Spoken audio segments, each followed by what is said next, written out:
5 seconds.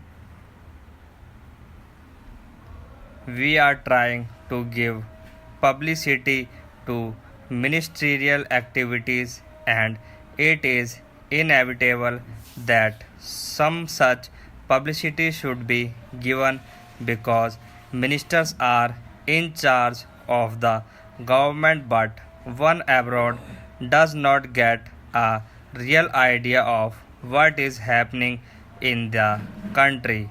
I would like to suggest for the consideration of the External Affairs Ministry that they should send a fortnightly assessment of what is happening in India, written dispassionately, not to please a minister or to highlight something that he has done, but to give an objective assessment of what is going on in the country. In the old days, when the British government was in existence, such fortnightly reports used to be sent by various state governments, and I think a beginning can be made in that direction in this matter. The other point I would like to suggest is that publicity is a complicated and technical matter.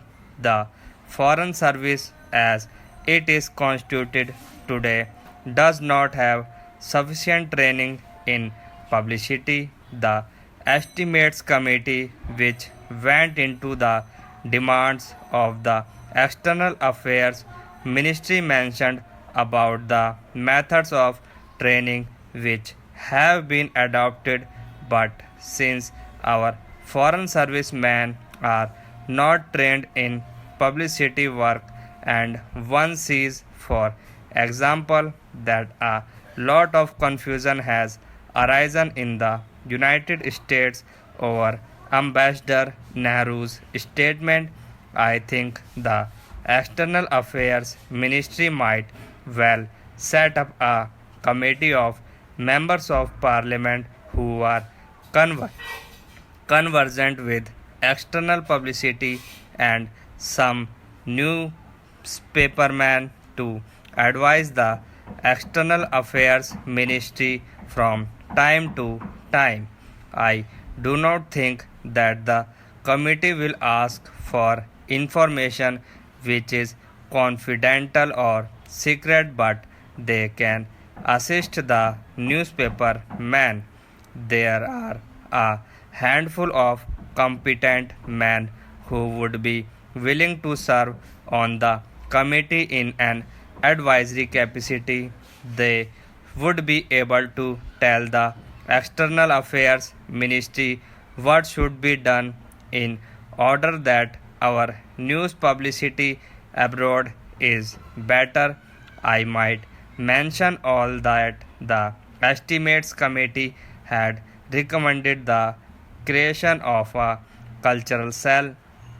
Sir, to my mind, we have also to be clear in our mind regarding the objective of rural industrialization. Do we mean to have only diversification of rural economy, and are we going to have rural industrialization only in order to give some help to those who find themselves unemployed during a certain period of the year? Are we aiming at utilizing local resources and meeting local needs through diversification of rural economy, or having we a more fundamental objective in mind when we are trying to industrialize the rural areas? Without this, I am afraid rural industrialization will not be possible. This committee was to submit its report on the first day of the 85th session of the Rajya Sabha, that was in 1973, but This committee had to be granted 3 extensions, and the report was ultimately available on the 3rd March 1975. At that time, as we all know, the so called JP's movement of total revolution was at its peak. Within 2 or 3 months, the national emergency had to be declared, and during the emergency, priorities had changed, and we could not just effect this desired improvement at that time, and we could not bring about this legislation, and then the Janta rule and the Lok Dal rule. For 30 months they were in power, but they too, although they tried to pose to be the champions of the downtrodden and the workers, failed to deliver the goods, and that is why today we are going to consider the report of that committee that was presented to the government in 1975. Therefore, we are also equally responsible for not ameliorating their conditions and their plight. The committee had to consider 120 memoranda giving views and suggestions from various unions and associations, and 59 witnesses appeared before the committee, and the committee itself came to the conclusion that in various areas, even the barest minimum facilities such as arrangement for supply of wholesome drinking water, latrines, urinals, provision of qualified doctors had not been provided through these amenities are a must under the Act.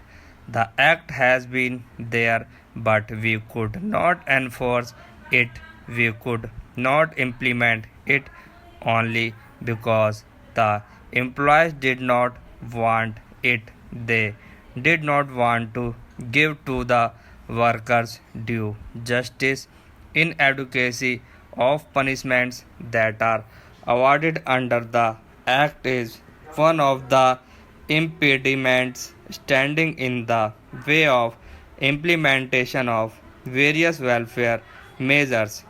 Courts generally take a lenient view of the offences under the Act, and they let off the employers who are offenders with lighter punishment, which generally amounts to a fine of rupees 100.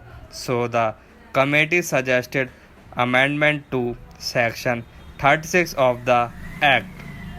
An employer is required to provide these workers living accommodation, but generally, in spite of the fact that the government gives loans and subsidies to the employers for construction of houses, progress in regard to these constructions is very poor. As I said earlier, very unhygienic and insecure houses are there where these people have to live. Even compensation to the workers in the event of house collapse is not given.